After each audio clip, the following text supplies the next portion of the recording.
കടൽ ഒരു തീരദേശ ജനതയുടെ ജീവിതമാണ്. അവരുടെ യാത്രകളാണ്, അവരുടെ ഉപജീവനമാണ്, അവരുടെ പ്രതീക്ഷകളാണ്. അതോടൊപ്പം കാലം മറന്നുപോയ അനേകം കഥകളുടെ സാക്ഷിയും കൂടിയാണ് കടൽ. ഇന്ന് ശാന്തമായി കിടക്കുന്ന ഈ ഞാറക്കൽ തീരത്തിന് ഒരു കാലത്ത് മറ്റൊരു മുഖമുണ്ടായിരുന്നു. വഞ്ചികളുടെ തിരക്കുണ്ടായിരുന്നു, യാത്രക്കാരുടെ ശബ്ദങ്ങളുണ്ടായിരുന്നു, വ്യാപാരത്തിന്റെ ചലനങ്ങളുണ്ടായിരുന്നു. ദൂരദേശങ്ങളിലേക്കും സമീപ പ്രദേശങ്ങളിലേക്കും മനുഷ്യരെ ബന്ധിപ്പിച്ച ഒരു ജലപാതയുടെ കഥയുണ്ടായിരുന്നു. അതായിരുന്നു ഞാറക്കൽ പോർട്ട്. ഇന്ന് നമുക്ക് ചുറ്റും റോഡുകളുണ്ട്, പാലങ്ങളുണ്ട്, വാഹനങ്ങളുണ്ട്, ആധുനിക ഗതാഗത സംവിധാനങ്ങളുണ്ട്. പക്ഷേ ഒരു കാലത്ത് സ്ഥിതി വ്യത്യസ്തമായിരുന്നു. കേരളത്തിന്റെ തീരദേശ പ്രദേശങ്ങളെ ബന്ധിപ്പിച്ചിരുന്നത് പ്രധാനമായും കടലും കായലും നദികളും ചേർന്ന ജലപാതകളായിരുന്നു. വൈപ്പിൻ ദ്വീപിലെ ജനങ്ങളുടെ ജീവിതത്തിലും ജലഗതാഗതത്തിന് വലിയ പ്രാധാന്യമുണ്ടായിരുന്നു. അത്തരമൊരു കാലഘട്ടത്തിലാണ് ഞാറക്കൽ എന്ന പ്രദേശം ഒരു പ്രധാന ജലവ്യാപാര യാത്രാ കേന്ദ്രമായി ശ്രദ്ധിക്കപ്പെട്ടത്. ഇത് വെറുമൊരു തീരമല്ലായിരുന്നു, ഒരു കാലഘട്ടത്തിന്റെ ചലനങ്ങൾ കടന്നുപോയിരുന്ന ഒരിടമായിരുന്നു. വൈപ്പിൻകരയിലെ ഞാറക്കൽ പോലീസ് സ്റ്റേഷന് സമീപത്തെ വഴിയിലൂടെ പടിഞ്ഞാറോട്ട് സഞ്ചരിച്ചാൽ ലൈറ്റ് ഹൗസ് കോളനിയിലൂടെ നമുക്ക് ലൈറ്റ് ഹൗസ് പാലത്തിൽ എത്തിച്ചേരാം. വർഷങ്ങൾക്ക് മുൻപ് ഇതൊരു മരപ്പാലമായിരുന്നു. ഇവിടെയാണ് കൊച്ചി രാജാവിന് ഒരു തുറമുഖം ഉണ്ടായിരുന്നുവെന്ന് എത്ര പേർക്കറിയാം?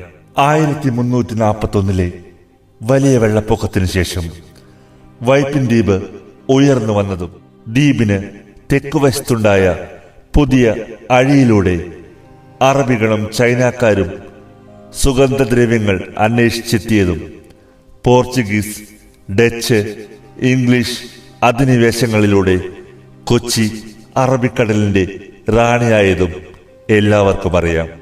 എന്നാൽ 19-ാം നൂറ്റാണ്ടിൽ വൈപ്പിൻ ദ്വീപിന്റെ മധ്യഭാഗത്തുള്ള ഞാറക്കലിൽ കൊച്ചി രാജാവിന്റെ ഒരു തുറമുഖമുണ്ടായിരുന്നുവെന്ന് എത്ര പേർക്കറിയാം? ഇവിടെയാണ് ആ ചരിത്രമുറങ്ങുന്ന ഓർമ്മകൾ. കടൽ പാലവും പണ്ടകശാലകളും പാലത്തിൽ നിന്ന് കൊച്ചി കായലിലേക്ക് നീളുന്ന ട്രോളികൾ ഓടിക്കാനുള്ള റെയിൽ പാളവും ലൈറ്റ് ഹൗസും എല്ലാമുള്ള ഒന്നാന്തരമൊരു തുറമുഖം. കേരളത്തിന്റെ തനത് സുഗന്ധദ്രവ്യങ്ങൾ ഇവിടെ നിന്ന് കടൽ കടന്നപ്പോൾ അരിയും തുണിത്തരങ്ങളും വൈനും ചെറുയന്ത്രങ്ങളും ഇവിടെ എത്തി.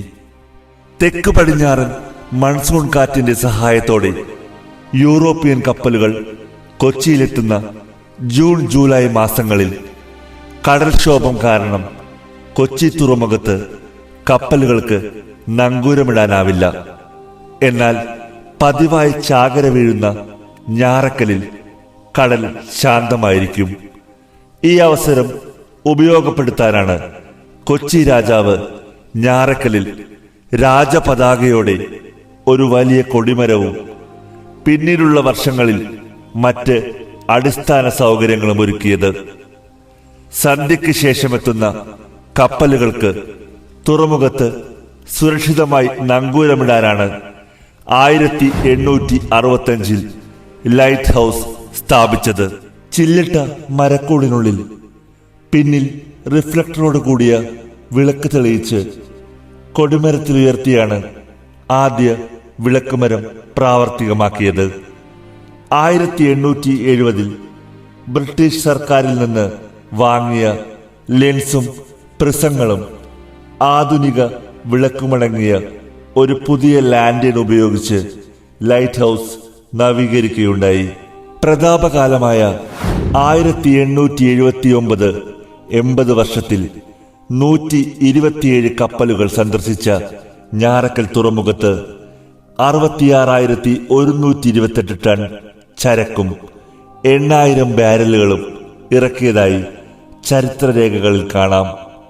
എന്നാൽ 19-ാം നൂറ്റാണ്ടിന്റെ അന്ത്യത്തോടെ ചാകര ഞാറക്കലിൽ നിന്ന് തെക്ക് മാലിപ്പുറം തീരത്തേക്ക് മാറി വീഴാൻ തുടങ്ങിയതോടെ ഞാറക്കൽ തുറമുഖത്തിന്റെ അന്ത്യവുമായി. 1903 മാലിപ്പുറത്ത് കൽഗോപുരത്തിലേക്ക് മാറ്റി ലൈറ്റ് ഹൗസ്. 1925 വരെ ജൂൺ, ജൂലൈ, ആഗസ്റ്റ് മാസങ്ങളിൽ പ്രവർത്തിച്ചു. പഴയ പ്രതാപത്തിന്റെ കഥ പറയാൻ ഇന്ന് ഞാറക്കൽ കടപ്പുറത്ത് ലൈറ്റ് ഹൗസ് പാലവും ലൈറ്റ് ഹൗസ് കോളനിയും മാത്രം ബാക്കി. ലൈറ്റ് ഹൗസിൽ ഉപയോഗിച്ചിരുന്ന ലാൻഡേണും വിളക്കുകളും തൃശൂർ മ്യൂസിയത്തിൽ സൂക്ഷിക്കുന്നതായി ലൈറ്റ് ഹൗസുകളുടെ ചരിത്രകാരൻ ശ്രീ ICR പ്രസാദ് കണ്ടെത്തിയിട്ടുണ്ട്.